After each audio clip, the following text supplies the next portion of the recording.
Hello friends, this is set 9 of 10 questions which have been asked in SSC CGL held in the month of March 2020. ये set 9 of 10 questions है जो कि SSC CGL मार्च 2020 में पूछे गए questions का collection है। तो आइए हम शुरू करते हैं। क्वेश्चन 1 है, यदि 5 sin theta is equal to 4 है तो sec theta plus 4 cot theta upon 4 tan theta minus 5 cos theta का मान ज्ञात कीजिए। ठीक है, तो इसको हम सॉल्व करते हैं। यहाँ पर अगर हम डायरेक्टली लिखें तो sin थीटा हमारा क्या हो जाएगा, 4/5 हो जाएगा। अब अगर हम यहाँ पर एक ट्रायंगल बना लें और इसको हम एंगल की तरह कंसीडर कर लें तो ये 4, 5 तो पैथागोरियन ट्रिपलेट के हिसाब से ये 3 हो जाएगा।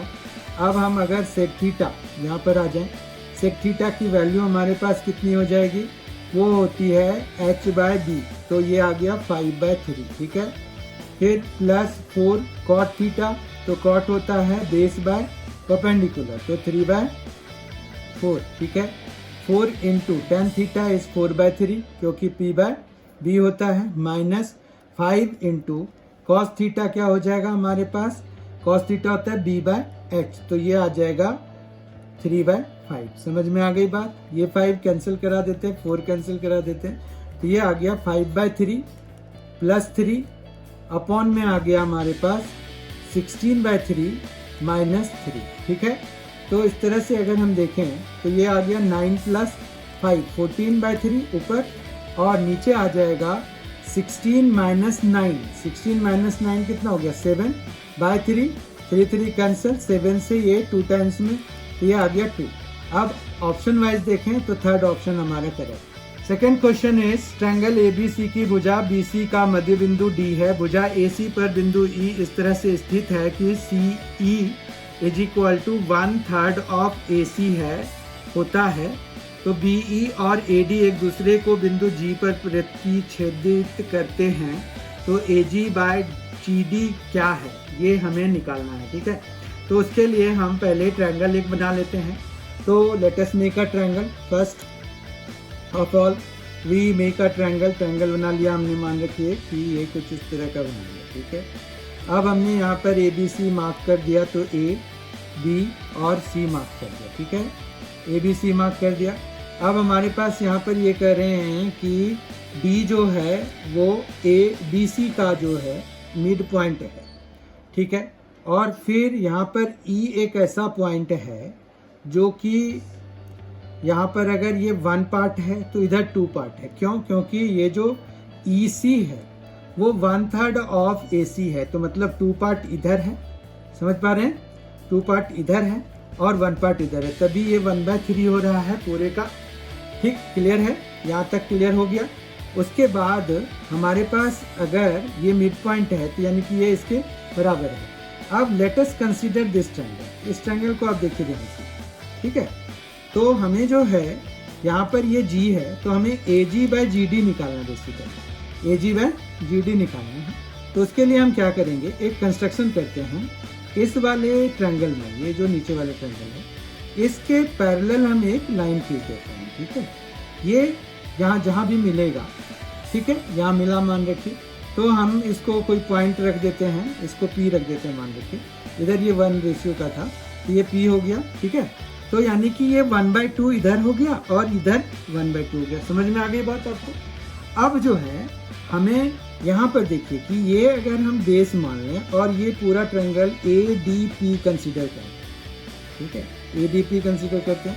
DP के पैरेलल है ना ये, क्योंकि हमने DP पैरेलल टू BE बनाया था, तो GE और DP भी पैरेलल होंगे। ठीक है बात, तो हमारे पास एक ट्रायंगल है उसमें ये इसके पैरेलल है, तो हमें BPT से ये पता है कि ये रेशियो में डिवाइड होंगे। तो हमारे पास यहाँ पर AG/GD जो है वो AE/EP के बराबर होगा। AE/EP के बराबर होगा। और हमने पार्ट वाइज देखा तो 2 पार्ट्स इधर थे और इधर कितना पार्ट आया, आधा पार्ट आया। क्यों आया?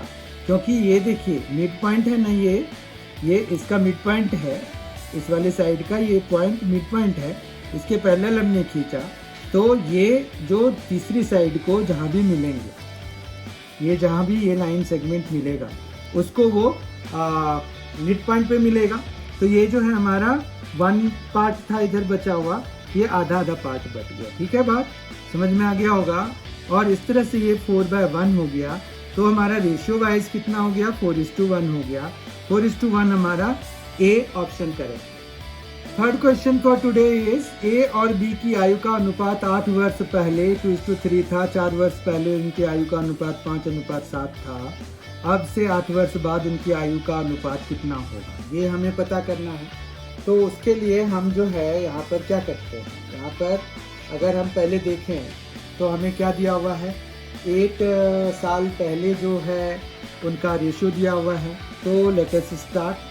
यहाँ पर हम ए और बी मान लेते हैं प्रेजेंट एजेस को। ठीक है, तो हमारे पास 8 वर्ष पहले अगर हम देखें तो A-8 हो जाएगा ए की उम्र, और बी के लिए भी B-8 हो जाएगा जो कि उन्होंने दिया हुआ है 2:3। तो इस तरह से ये क्या हो जाएगा, 3A -24 = 2B-16। तो इस तरह से हमारे पास एक इक्वेशन बन जाएगा 3A - 2B = ये इधर आ जाएगा 8 हो जाएगा। ठीक है, तो हमारे पास एक इक्वेशन तो ये बन गया। फिर 4 साल पहले की भी बात कर रहे हैं तो A-4 / B-4 ये दिया हुआ है कि 5:7 है। तो इस तरह से ये क्या आ जाएगा, 7A -28 = 5B -20। ठीक है, तो हमारे पास यहाँ पर क्या आ जाएगा, 7A - 5B = 8, ये भी आ गया। अब इन दोनों इक्वेशंस को हमें सॉल्व करना है। ये अगर हम इक्वेशन 1 और ये हम अगर इक्वेशन 2 मान लें और हमें इनको सॉल्व करना है तो इसको हम 5 से मल्टीप्लाई करा देते हैं। ये कितना आ जाएगा, 15A - 10B = 40। ठीक है, दूसरे वाले को हम किससे 2 से मल्टीप्लाई करा देते हैं तो 14A, फिर यहाँ पर -10B = 16 हो जाएगा। फिर जब हम माइनस करा रहे हैं तो ये प्लस हो जाएगा, ये माइनस हो जाएगा, ये माइनस हो जाएगा, ये कट जाएगा। यहाँ पर क्या आ गया, ए आ गया। यहाँ इक्वल टू कितना आ जाएगा, ये आ जाएगा 24। ठीक है, तो ए की वैल्यू 24 आ गई हमारे पास। फिर हम बी की वैल्यू के लिए अगर देखें तो बी = कितना आ जाएगा हमारे पास, किसी में भी डाल सकते हैं हम, तो हम इसको इसमें डालते हैं। ठीक है, तो बी की वैल्यू हो जाएगी 3A - 8/2।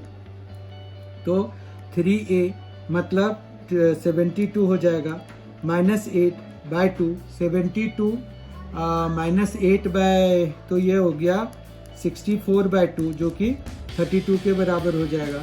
तो यहाँ से B = 32 होगा। अब वो कह रहे हैं कि अब से 8 साल बाद, 8 वर्ष बाद उनकी आयु का अनुपात कितना हो जाएगा। तो ये हो जाएगा A + 8 / B + 8, क्योंकि A प्रेजेंट एजेस हैं, ए और बी इनके प्रेजेंट एजेस हैं। तो 24 + 8 तो ये आ जाएगा 32, और ये 32 + 8 तो ये आ जाएगा 40। तो हम अगर 8 से कैंसिल कराएं तो 4 और 5, तो इनका रेशियो कितना आ गया, 4:5 आ गया। ऑप्शन वाइज अगर हम देखें तो 4:5 जो है फोर्थ ऑप्शन हमारा correct. Fourth question for today is एक वर्ग ए का विकर्ण A + B इकाइयाँ हैं, वर्ग B के विकर्ण पर खींचे गए वर्ग का क्षेत्रफल वर्ग इकाइयों में कितना होगा जिसका क्षेत्रफल A के क्षेत्रफल का 2 गुना है।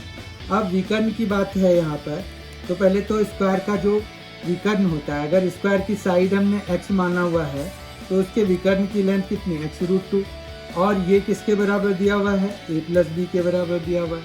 तो यहाँ से अगर हमें साइड की लेंथ निकालनी है तो वो कितना आ जाएगा, A + B/√2 आ जाएगा। तो इसका एरिया कितना हो जाएगा, तो मतलब एरिया ऑफ ए अगर हम देखें तो एरिया ऑफ ए हमारे पास आ जाएगा x² जो कि A + B/√2 का स्क्वायर हो जाता है।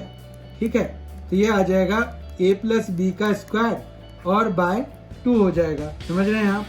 अब B का जो एरिया है वो ट्वाइस ऑफ A है, तो हमारे पास एरिया ऑफ B अगर हम निकालेंगे तो वो हो जाएगा twice of A + B² /2 2 cut, तो हमारे पास A + B हो जाएगा। ठीक है, अब ए प्लस बी तो बी के ए प्लस बी का होल स्क्वायर तो बी का एरिया हो गया। तो बी की साइड कितनी हो जाएगी? तो बी की साइड का हो जाएगा side of B. Side of B जो है वो हो जाएगा ए प्लस बी, क्योंकि ये जो है साइड का स्क्वायर के बराबर है, तो स्क्वायर रूट ले लेंगे तो हमें साइड आ जाएगा।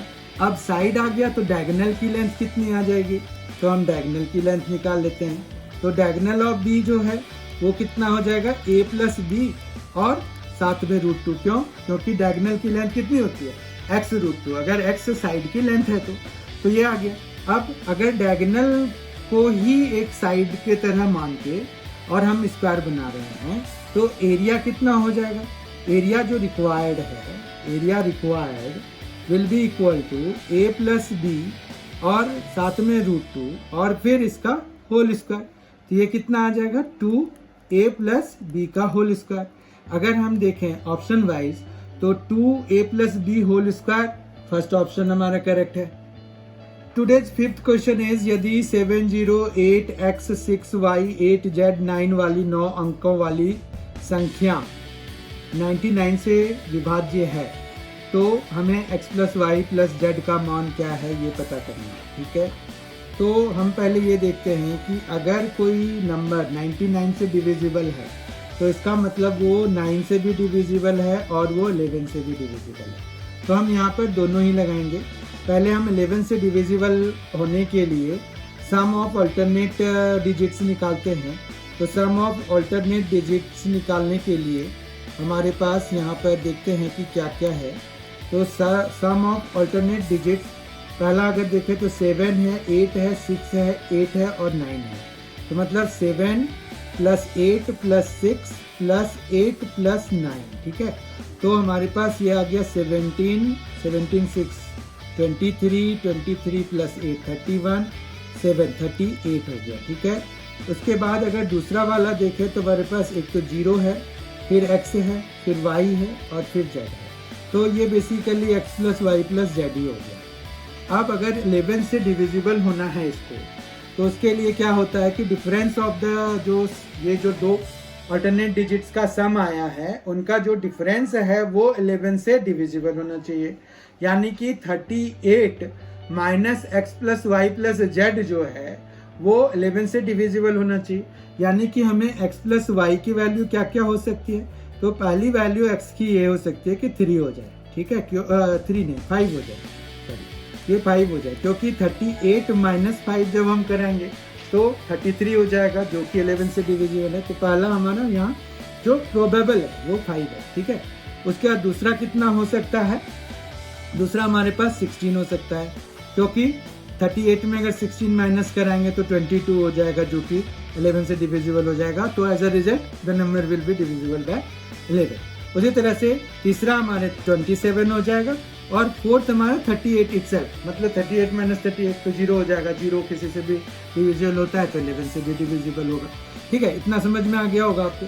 अब जो है यहाँ पर अगर देखें तो हमें एक दूसरी चीज़ का भी ध्यान रखना है कि हम यहाँ पर ऐसे नंबर लें कि जिनका कि सम अगर करें, मतलब 38 के साथ जो ऐड करें तो वो जो है 9 से डिविजिबल होना चाहिए। ठीक है बात। तो हमारे पास यहाँ पर जैसे अगर हम 38 और 5 की बात करें तो 38 प्लस 5 कितना हो गया? 43 हो गया, तो 9 से डिविजिबल नहीं होगा। फिर 38 प्लस 16 अगर करें तो वो होता है 54। यानी कि हम यहाँ पर 9 से 6 जब 54 होता है तो 16 हम ले सकते हैं। तो 16 हमारे पास ये है। बाकियों में आप चेक कर सकते हैं 27 और इसके लिए भी वैलिड नहीं होगा। 38 के साथ तो ये 76 हो जाएगा जो कि 9 के टेबल में नहीं आएगा। 27 9 से डिविजिबल है और 38 नहीं है तो इनका सम जो है नहीं होगा और इन दोनों का सम हो रहा है, यानी कि 16 हमारा आंसर है। तो ऑप्शन वाइज हमारा third option correct. 6th question for today is एक दुकानदार ने 10% की छूट पर 80 केजी चावल खरीदा। इसके अलावा हर 20 केजी चावल की खरीद पर उसे 1 केजी चावल मुफ्त दिया गया था। यदि वह अंकित मूल्य पर चावल बेचता है तो उसका लाभ प्रतिशत ज्ञात कीजिए। ठीक है, अब यहाँ पर अंकित मूल्य जो है हम मान लेते हैं कि M है, मार्क्ड प्राइस। ठीक है, तो मार्क्ड प्राइस अगर हमने M ले लिया और वो जो है 10% की छूट पर ले रहा है और 80 केजी ले रहा है और पर केजी हमने मान लिया कि मार्केट प्राइस पर केजी जो है एम है, तो 80 एम की तो प्राइस थी उसकी, और उसको जो है 10% का डिस्काउंट मिला तो उसको 0.9 ही देना पड़ा। ठीक है, समझ रहे हैं, हर एक 1 यूनिट के लिए 0.9 उसको देना पड़ रहा है। ये उसका कॉस्ट प्राइस हो गया। ओके, कॉस्ट प्राइस हो गया। उसके बाद जो है यहाँ पर उसको जो हर एक 20 केजी चावल पे 1 केजी फ्री मिला है, तो मतलब 80 केजी में कितने फ्री मिल जाएंगे उसको? 4 केजी फ्री मिल जाएंगे। तो टोटल उसके पास कितना आ चुका है? 84 केजी आ चुका है। तो अगर उसने मान रखो कि मार्केट प्राइस पे यानी कि एम पे उसको सेल कर दिया, तो ये सेलिंग प्राइस हो गया। 84 M is the selling price and this is the cost price. इसको अगर हम सॉल्व करें तो ये 72 एम आ जाता है। ठीक है, तो 72 एम आ गया। तो हमारे पास ये एस पी है और ये जो है सी पी है। तो हमारे पास जो प्रॉफिट अगर देखें तो प्रॉफिट हमारे पास क्या होता है? प्रॉफिट होता है S P minus C P. S P हमारे पास है 84 एम और सी पी हमारे पास है 72 एम। तो ये कितना हो जाएगा? ये हो जाएगा आपका 12 एम। ठीक है, तो 12 एम है। उसके बाद अगर प्रॉफिट परसेंट की बात करें तो यहाँ पर प्रॉफिट परसेंट की बात अगर करेंगे तो प्रॉफिट बाय जो कॉस्ट प्राइस है, ठीक है, और इनटू 100। तो यहाँ पर कितना आ गया? 100/6। 100/6% आ गया। 100/6% को अगर हम ब्रेक इसको मिक्स्ड फ्रैक्शंस में लिखते हैं तो ये आ जाएगा 16 और ये आ जाएगा आपका 2/3। एक्चुअली ये 50 है, ये 3 है और फिर 16 3 ज़ा 48, 2 रिमाइंडर अपॉन 2, तो 16 एंड 2/3% हो गया। ऑप्शन वाइज अगर हम देखें तो 16 and 2/3 is 4th option, so 4th option is correct for this. 7th question for today is again of trigonometry. Let us solve it. तो यहाँ पर हमें जो दिया हुआ है वो 12 cos square theta minus 2 sin square theta है। तो जैसे हम पहले करते थे कि हम जैसे 12 cos स्क्वायर थीटा है और लीनियर टर्म भी cos थीटा है, तो हम इसको 1 माइनस cos स्क्वायर थीटा लिख देंगे प्लस 3 cos थीटा लिख देंगे इज इक्वल टू 3। तो इस तरह से ये आ जाएगा 12 cos square theta minus 2 plus 2 cos square theta, ठीक है, और plus 3 cos theta is equal to 3 हो जाएगा। तो इस तरह से यहाँ पर कितना आ गया? 14 cos square theta plus 3 cos theta और माइनस 5 इज इक्वल टू 0। फिर हम स्प्लिटिंग द मिडिल टर्म लगा सकते हैं एज्यूमिंग कि ये जो है cos थीटा में वो है क्वाड्रेटिक फंक्शन है, क्वाड्रेटिक इक्वेशन है। तो ये 14 cos स्क्वायर थीटा प्लस यहाँ पर हम 10 cos theta minus 7 cos theta minus 5 is equal to 0। तो ये अगर हम इन दोनों को देखें तो यहाँ पर हम 2 कॉमन ले सकते हैं, cos थीटा कॉमन ले सकते हैं। तो उसके बाद हमारे पास 7 cos थीटा प्लस 5 बचेगा, माइनस इन दोनों से अगर हम कॉमन लेंगे सिर्फ तो ये 7 cos थीटा प्लस 5 बचेगा इज इक्वल टू 0 बचेगा। ठीक है, अब जो है 7 cos थीटा प्लस 5 एक तो, और फिर 2 cos थीटा माइनस 1 जो है वो इक्वल टू 0 हो जाएगा। अब हम इनको इक्वल टू कराएंगे 0 1/1, तो उसके लिए हमारे पास क्या आ जाएगा? cos थीटा हमारे पास आ जाएगा -5/7, जबकि 1/2 आ जाएगा दूसरे वाले से। फिर हमने ये जो है डिस्कार्ड कर देना है। Why it will be discarded? Because हमें यहाँ पर जो वैल्यू दी हुई है वो थीटा की, देखिए वो theta is lying between 0 to 90 degree, मतलब ये फर्स्ट क्वाड्रेंट में लाई कर रहा है। और फर्स्ट क्वाड्रेंट में जो है कोई भी ट्रिगोनोमेट्रिक रेशियो हमारा वो पॉजिटिव होता है, तो cos थीटा 1/2 होगा। तो यहाँ पर cos theta is equal to 1/2, तो थीटा इज इक्वल टू कितना हो जाएगा? थीटा हमारा 60 डिग्री के बराबर हो जाएगा। अब हम आ जाते हैं जिसकी हमें वैल्यू निकालनी है, वो है cosec थीटा। तो हमें cosec 60 डिग्री, ठीक है, cosec 60 डिग्री, फिर plus sec 60 degree plus sec 60 degree और अपॉन में tan 60 डिग्री और फिर प्लस cot 60 डिग्री। फिर इनकी वैल्यूज़ डाल देते हैं। cosec 60 डिग्री हमारा हो जाएगा 2/√3, sec 60 डिग्री हो जाता है 2, फिर tan 60 डिग्री हो जाता है √3, cot 60 डिग्री हो जाता है 1/√3। इस तरह से हम यहाँ पर अगर देखें तो 2 + 2√3/√3, ठीक है, और अपॉन में 3 + 1/√3, एक दूसरा आ जाएगा। √3 से √3 कैंसिल हो जाएगा। फिर हम जो है यहाँ पर न्यूमरेटर में 2 कॉमन ले सकते हैं, ये आ जाएगा 1 + √3 और नीचे हमारा 3 + 1 जो कि 4 है, ये 2 2 = 4 हो जाएगा, तो ये आ जाएगा 1 + √3/2। 1 + √3/2 अगर ऑप्शन वाइज देखें तो ये 4th ऑप्शन हमारा करेक्ट है।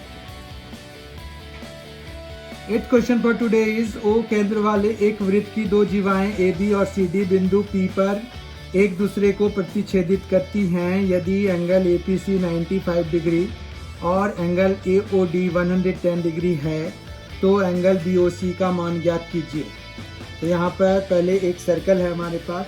उस सर्कल में क्या है कि हमारे पास जो है दिया हुआ है कुछ चीज़ें, तो हम पहले एक सर्कल बना लेते हैं।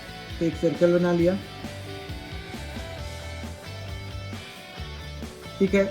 अब यहाँ पर क्या कह रहे हैं कि AB और CD दो जीवाएं हैं, तो AB ले लेते हैं और CD ले लेते हैं, कोई दिक्कत नहीं है। यहाँ पर AB और CD ले लिया, ठीक है। उसके बाद ये कहाँ पर P पर एक दूसरे को कट कर रहे हैं, तो हमारे पास ये P पर कट कर रहे हैं। अब ये है कि APC जो है वो 95 डिग्री है, ठीक है। उसी तरह से AOD जो है, AOD, ये O यहाँ सेंटर पे है, तो AOD जो है वो कितना है, वो दिया हुआ है उन्होंने 110 डिग्री, 110 डिग्री। अब AOD हमें पता चल गया है ये 95 है, और हमें जो पता करना है वो है BOC, यानी कि हमें ये एंगल पता करना है, ये वाला, ठीक है। समझ पा रहे हैं आप। और ये एंगल तब पता चलेगा जैसे ये देखिए BC से सेंटर पे ये बन रहा है और इसी BC से ये वाला यहाँ से अगर हम ज्वाइन करें ये एंगल बन रहा है, तो मतलब इस वाले एंगल का ये ट्वाइस होगा, ठीक है। तो ये अगर हमने x मान लिया तो ये 2x हो जाएगा, ओके। अब इस x को निकालना है पहले, तो ये 95 है, फिर आपको ये 110 है जो कि AD से सेंटर पे बना हुआ है। यही AD जो है हमारा ये वाला एंगल बनाना, ये कौन सा ACD, तो ACD हमारा निकल जाएगा इसका आधा यानी कि 55, और ये 95 है। ये वाला एंगल कितना आ गया 55, ये 95 है, तो x कितना हो जाएगा, तो 95 + 55 150, तो टोटल 180 होना चाहिए। तो x की वैल्यू कितनी आ गई हमारे पास 30 डिग्री। x अगर 30 डिग्री है तो 2x कितना हो जाएगा 60 डिग्री हो जाएगा। समझ में आई बात। ऑप्शन वाइज ये 4th ऑप्शन हमारे पास। 9th question for today is Sudha ने रेनू को एक वस्तु 20% की हानि पर ₹576 में बेचा।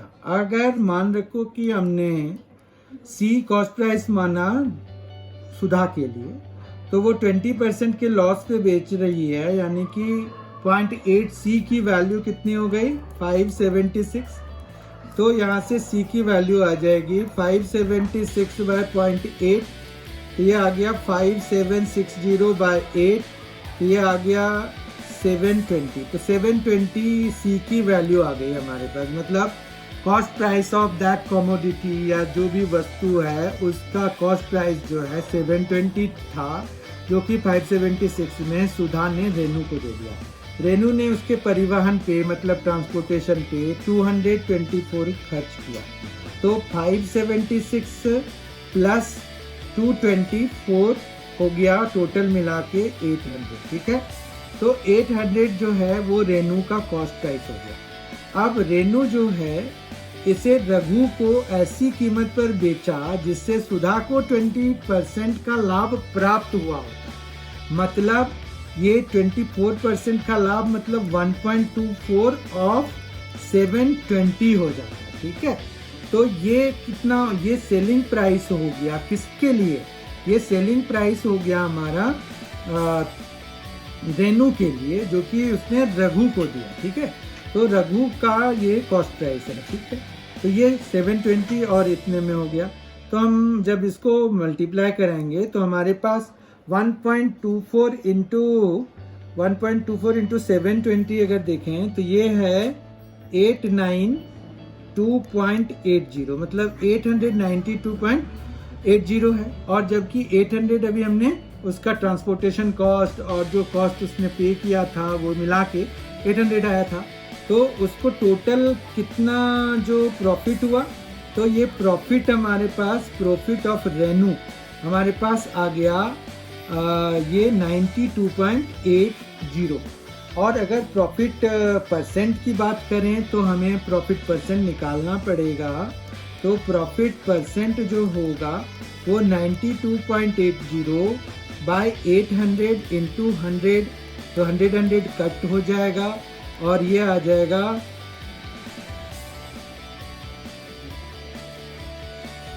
11.60%, ठीक है। तो परसेंटेज टर्म में 11.60% या 11.6%, यानी कि ऑप्शन 3 इस वाले के लिए करेक्ट। सेशन का लास्ट क्वेश्चन है, पाइप ए और बी एक टैंक क्रमशः 10 घंटे और 40 घंटे में भर सकते हैं। सी टैंक से जुड़ा हुआ एक आउटलेट पाइप है। यदि सभी तीनों पाइपों को एक साथ खोला जाता है तो ए और बी द्वारा मिलकर टैंक को भरने में लगने वाले समय से 80 मिनट अधिक समय लगता है। ए और बी को 7 घंटे तक खोला जाता है और फिर बंद कर दिया जाता है, और सी को खोल दिया जाता है। सी अब टैंक को कितने घंटे में खाली कर सकेगा, ठीक है। तो हमें जो है यहाँ पर पता करना है कि सी को कितना टाइम लगेगा।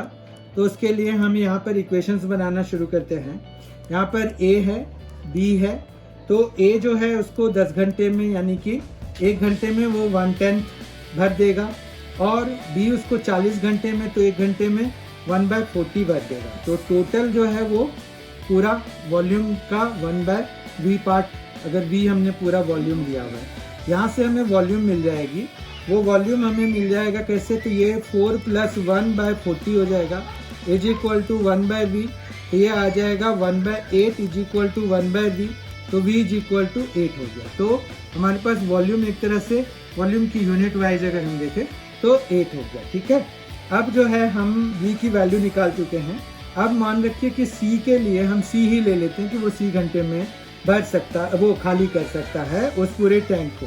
तो अगर ये तीनों साइमल्टेनियसली चलेंगे तो 1/10 1/40 माइनस 1/c जो है वो कितना हो जाएगा, 1/8 के बराबर हो जाएगा, ठीक है, 1/8।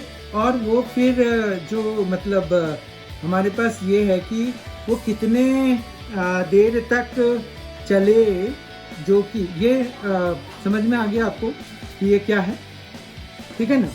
यहाँ पर जो है हमारे पास अगर 1/10 प्लस 1/40 माइनस 1/c मतलब ये है, और वो उसको जो लगा रहे हैं तो ये है कि 8 आवर्स और 80 मिनट्स। तो हमारे पास 8 आवर्स और 80 मिनट्स में अगर भर रहे हैं तो ये 9 आवर्स हो जाएगा, 9 आवर्स और 20 मिनट्स हो जाएगा, ठीक है। तो 9 आवर्स और 20 मिनट्स हो गया। 9 आवर्स और 20 मिनट्स को अगर हम फ्रैक्शनली लिखें तो 9 + 2/6 या 9 and 1/3 या फिर 1/28/3 लिख सकते हैं हम इसको। तो ये फिर हमारा 3/28 हो जाएगा, ठीक है। तो यहाँ से ये दोनों का तो सम हमने निकाला था, वो था 1/8, ठीक है, minus 1/c is equal to क्या हो जाएगा, 3/28। तो 1/c इज इक्वल टू क्या हो जाएगा, 1/8 1/8 और माइनस 3/28।